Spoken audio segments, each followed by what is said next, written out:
A warm welcome to TV Africa News. This is Africa Today. My name is Najuma Luima, but first are the headlines. 8 fishermen shot dead by suspected gunmen from South Sudan. Tanzania's Samia Suluhu Hassan sworn in as first female president. Tanzania opposition leader Tundu Lissu says Magufuli died from COVID. And in sports, Gabon Paralympic athletes start training ahead of Paralympic Games. Now the news in detail. Unidentified gunmen suspected to be from South Sudan last evening raided Moyo district and shot 8 Ugandan fishermen dead. The victims, who are residents of Geberi village in Moyo sub-county, were attacked while fishing in River Nile on the Ugandan side. Our reporter Kachanchu has more.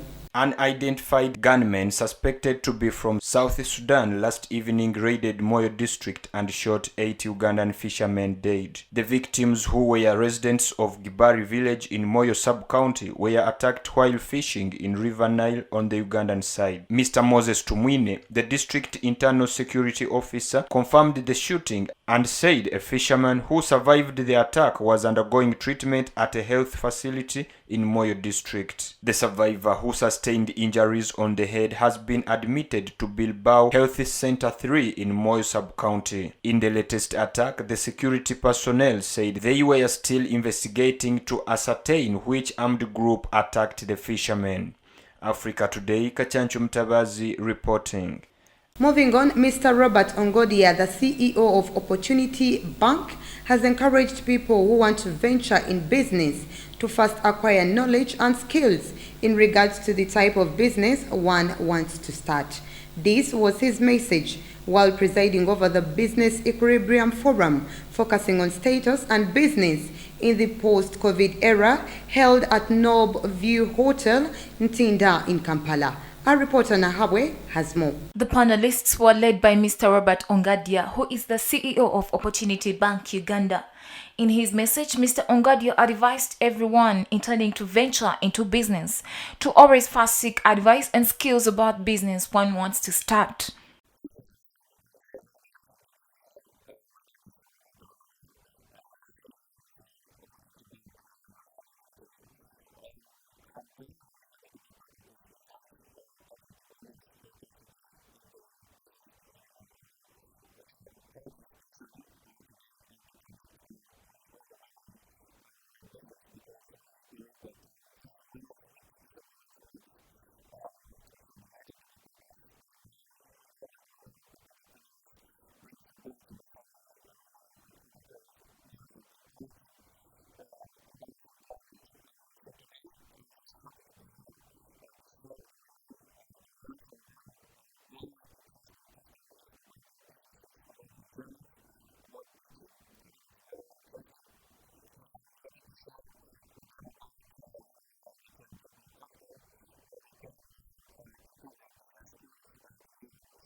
He reminded them on lessons everyone has learned in the COVID-19 era, which should be examples, and encourage everyone to start up with little and use internet for discoveries and networking.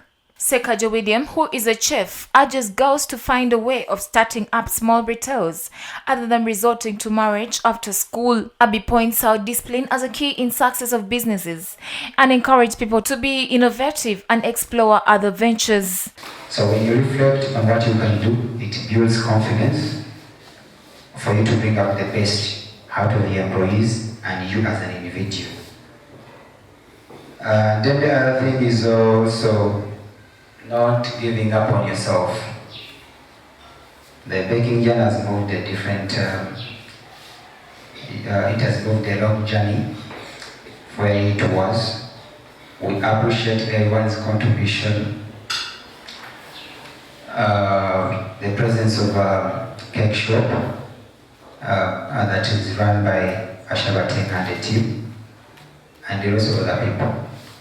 So the impact they have led in the baking industry, it is not one person's effort, but is the effort that has been brought by a team of different people. Nahaba Kajira reporting for TV African News. Away from that, the COVID-19 pandemic came with opportunities of hand washing, which raised to 90% by June 2020.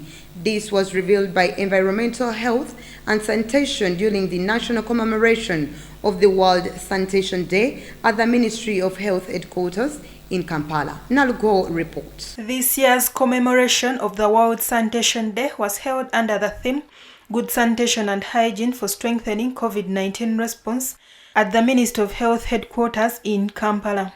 Trends of hand washing increased from 14% in 2007 to 38% by 2018.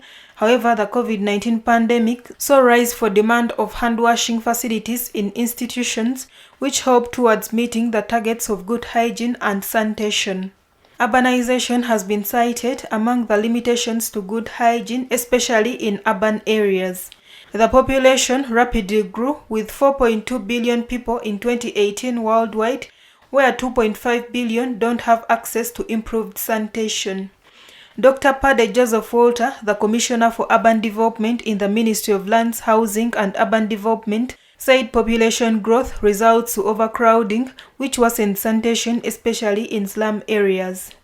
Inadequate planning and development, land acquisition, poor solid waste management and sanitation, inadequate awareness and mindset issues, among others, are some of the challenges that urban areas face towards improving good sanitation and hygiene.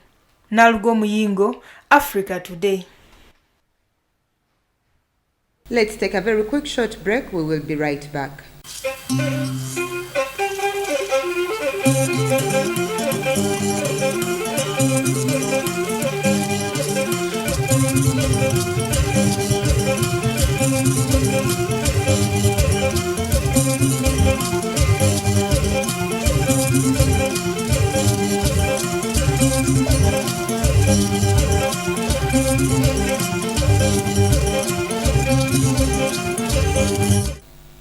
Welcome back. You're still watching TV African News, The Right to Know. Samia Suluhu Hassan was sworn in on Friday as Tanzania's first female president after the sudden death of John Magufuli from an illness shrouded in mystery. Let's take a look. The 61-year-old, dressed in black suit and a red veil, took the oath of office in Dar es Salaam before inspecting troops at a military parade and receiving a cannon salute. The inauguration was witnessed by members of the cabinet and Tanzania's former president Ali Hassan Mwinyi, Jakaya Kikwete and Abeid Karume. The former heads of state were the only ones in the room wearing face masks to protect against COVID-19. Hassan then went outside to inspect a military guard of honor. In her address after swearing as the head of state, Samia Suluhu Hassan promised to be honest and obey and protect the Constitution of Tanzania. She said that Magufuli has taught her good leadership and prepared her for the task ahead. She assured Tanzanian people to work to unite the nation. Under the Constitution, Hassan will serve the remainder of Magufuli's second 5-year term, which does not expire until 2025. Hassan's inauguration comes 2 days after she announced the death of President John Magufuli, who had not been seen in public for more than 2 weeks. In her first public address, she announced 21 days of mourning for Magufuli and public holidays on March 22nd and on his burial day, which will be on March 25th. Hailing from Zanzibar, the semi-autonomous island in the Indian Ocean, Hassan rose through the ranks over a 20-year political career from local government to the National Assembly. As Tanzania's Vice President Samia Suluhu Hassan is said to take over as head of state after the sudden death of John Magufuli, here is a rundown of African women presidents. Let's have more. As Tanzania's Vice President Samia Suluhu Hassan is set to take over as head of state after the sudden death of John Magufuli, there is a rundown of African women presidents we bring to you a rundown of women presidents in Africa. Liberia's Ellen Johnson Sirleaf made history when she became the continent's first elected woman president in 2015. The economist, a former international civil servant and finance minister, won a second term in 2011 and the Nobel Peace Prize the same year. She stood down in 2018 at the end of her second mandate. Sirleaf managed to maintain peace in the troubled West African country ravaged by civil wars, but her economic record was less strong and extreme poverty persists. In Malawi, Joyce Banda became Mali's first female president in 2012, stepping up from vice president to the position after the death of Bingu wa Mutharika. She left the country in 2014 under a cloud, having lost the presidential election and facing questioning over a corruption scandal known as Cashgate. She later returned to Malawi after 4 years in exile. Central African Republic lawyer Catherine Samba Panza was elected in 2014 as transition president when the country was in grip of a civil war. She held the post until 2016. She ran in the 2020 presidential elections but lost to the incumbent. In Mauritius, the world-renowned biologist Amina Gurib Fakim was elected by the National Assembly in 2015, becoming the first woman to hold the largest ceremonial role in the archipelago. Implicated in a financial scandal, she resigned in 2018. In Ethiopia, the diplomat Sahili Work Zewde was elected president in 2018 by parliamentarians, also making her the first woman to hold the honorary role. Away from that, Tanzania's main opposition leader Tundu Lissu said Tanzania's President John Magufuli died from the coronavirus last Wednesday. Let's take a look. Magufuli's death comes after weeks of uncertainty over his health and rumors swirling that the coronavirus skeptic had in fact contracted the virus. The government had said Magufuli was ill as pressure mounted to explain his almost 3-week absence from public view. Lissu spoke from Belgium, where he described Magufuli's death as poetic justice, insisting his sources said he had succumbed to COVID-19. Several people were arrested this week for spreading rumors over Magufuli's ill health on social media. Magufuli has been playing down the impact of the COVID-19 pandemic, claiming Tanzania had freed itself from the COVID through prayer. He also rejected any lockdowns or measures such as mask wearing. But Magufuli later admitted what he called a respiratory disease was still circulating. Many Tanzanian officials have died, often without the cause of their death being specified. Among them, the first vice president of the semi-autonomous archipelago of Zanzibar, Seif Sharif Hamad, who died in mid-February. His party said he had contracted COVID-19. Tanzania has not published data on coronavirus since April 2020. Moving on, the death of the Zulu king in South Africa has caused pain, but the passing of Goodwill Zwelithini has shone the spotlight on an incredible tradition of the Zulu people. Let's take a look. The sights and sounds of the Zulu culture is just a breathtaking sight to behold. Bare-breasted women in elaborate necklaces and headbands sang and danced as they paraded through the small town to the palace several kilometers away, joining mourners as they accompany the body of their late king. Gugulethu Chonko talked about the late king as a man who loved his people without segregating. Michael Andile Dlamini said Zulu was a traditional healer and a grandparent to all kingdom people. The procession accompanies the body of the Zulu king, the late leader of South Africa's largest ethnic group, to the royal palace. The procession accompanies the body of the Zulu king, the late leader of South Africa's largest ethnic group, to the royal palace. It's another journey ahead of his burial. Zwelithini's body will later be moved to a freshly built grass hut outside the main house before burial. The intimate ceremony, to be conducted behind closed doors by a select few men, is referred to as a planting.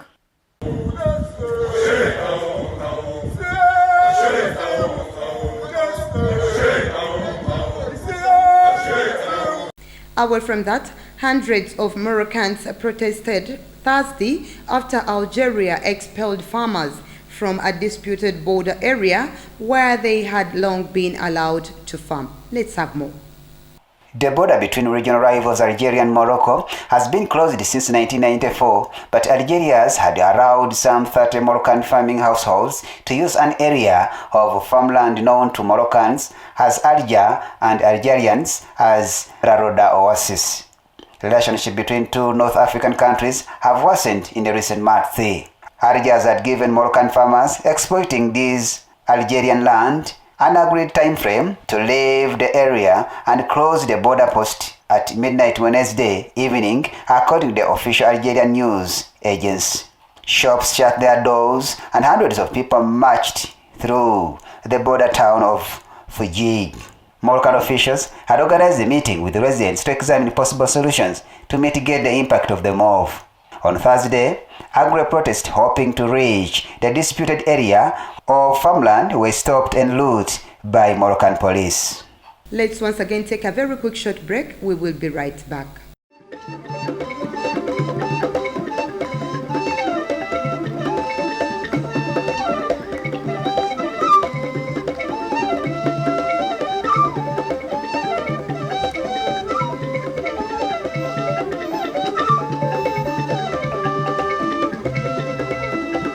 In our business news today, Uganda Airlines has disagreed with the Auditor General's findings, in which it had been indicated that the national carrier holds a debt ratio of 2.37%. Let's have more.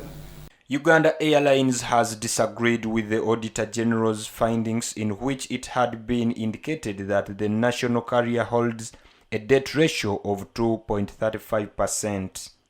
In a statement, Uganda Airlines, which trades as Uganda National Airline Company Limited, said it is a fully owned government entity and is not indebted, as it had been highlighted by the Auditor General. The Auditor General's report had highlighted a debt ratio of 2.37 as of June 2020 and 608 interest cover, which implied that the company had shillings 168 million in interest payment due, yet profit before interest was already shillings 102.2 billion. When contacted for a comment, the Office of the Auditor General said they cannot discuss the audit findings as they cease to be under their jurisdiction after the report has been handed over to Parliament. In documents to Parliament in 2019, then Minister of Works Monica Azubantege said that the national carrier would have two shareholders holding 2 million shares, with the Ministries of Finance and Works owning 1 million each. Yesterday, Mr. Waiswabageya, the Works Ministry Permanent Secretary, under which Uganda Airlines is supervised, said the money that had been used to revive the national carrier had been picked from the Treasury. Uganda Airlines in the statement also explained the 102.4 billion shillings losses posted during the 2019 and 2020 financial year, noting the airline's operations had been due to lack of activity due to grounding of the aircrafts on accounts of closure of aviation space occasioned by COVID-19. The airline was noted that the 15 billion shillings loss, which had been highlighted by the Auditor General for the 2018 and 2019 financial year, had been incurred during the pre-operation period from January 30, 2018 to 30 June 2019, saying the national carrier during the time was non-operational as it was in the acquisition. Africa Today, Kachanchu Mtabazi reporting.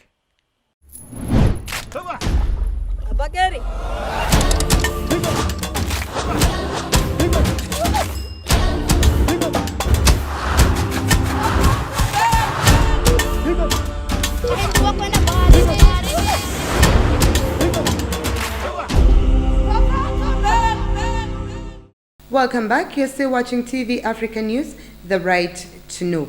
In our health news today, the African Union said that African countries should continue to use the Oxford AstraZeneca's coronavirus vaccine, as several nations in Europe and the Democratic Republic of Congo have suspended its use due to concerns of blood clots. Let's take a look. The African Union said that African countries should continue to use the Oxford AstraZeneca's coronavirus vaccine, as several nations in Europe and the Democratic Republic of Congo have suspended its use due to concerns of blood clots. Many countries in Africa are relying on AstraZeneca vaccine as it is cheaper and easier to store. Under the COVAX initiative, around 14.5 million doses have been delivered to African countries. John Nkengasong, director of the Africa Centers for Disease Control and Prevention, told a news conference that benefits still outweigh the risks and countries should move forward. The World Health Organization's Africa Director, Matshidiso Moeti, told a media briefing on Thursday that he encouraged countries to continue with their vaccination campaigns and not to pause as they are in a race against time. He said more people are protected, the less likelihood of mutations producing more dangerous variants of the virus. Meanwhile, the European Medicines Agency said the AstraZeneca vaccine is safe and effective and its benefits outweigh the risks. The European Union Medicine Regulator conducted a review after 13 European countries suspended the vaccine. It said the vaccine was not associated with higher risks of clots. The Anglo-Swedish pharmaceutical giant AstraZeneca insists the jab is safe and that no evidence exists of a higher risk of blood clots.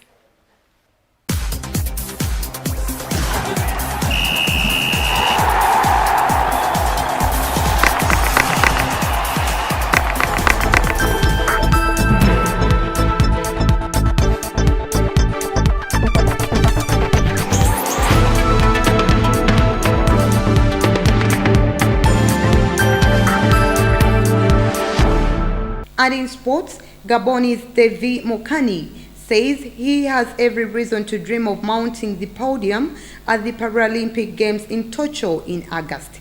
Devi has a personal record of 100 meters in 11.76 seconds. Let's have more. Lacking funding from the government and sponsors, the 28-year-old sprinter has to train and neglected Grasse High School track riddled with sharp stones.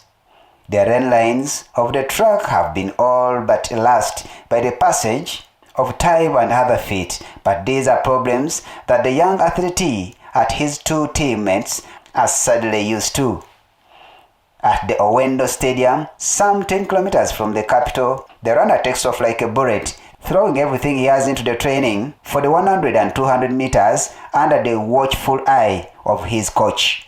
5 years ago, Mokani lost his right arm to barial ulcers, gruesome infectious disease that attacks the skin and bones, leaving large open scars. He says the management student receives no sponsorship or stipends. The Paralympic team, representing the oil-rich Central African nation of 2 million people, competed in the Games of the first time in 2008 in Beijing and also went to London and Rio, but have never brought home a medal.